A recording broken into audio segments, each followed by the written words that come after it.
ngayon. Seryoso ako. Pwede ka pag-usapan na natin sa loob. Ano kapag-isip ka dito? Hindi na!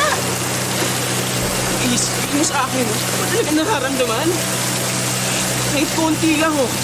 Kahit konti lang sabihin mo sa akin.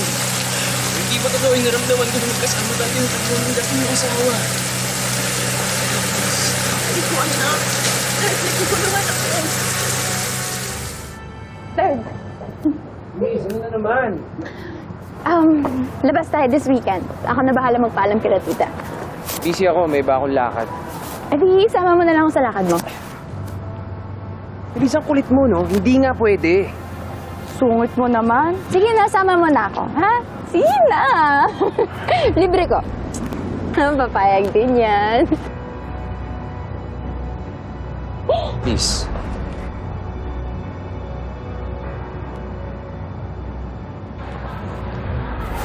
Tara, kain tayo.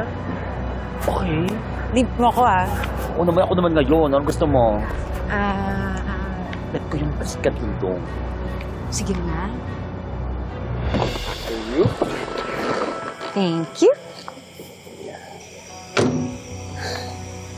Alam mo ba, gusto ko pag magkasama tayo. Lalong-lalo na pag hinahatid kita dito sa inyo. Bakit naman? Yan tagal kasing magkinabukasan. May miss kita agad eh. Nagiging sweet ka talaga pag gabi, no?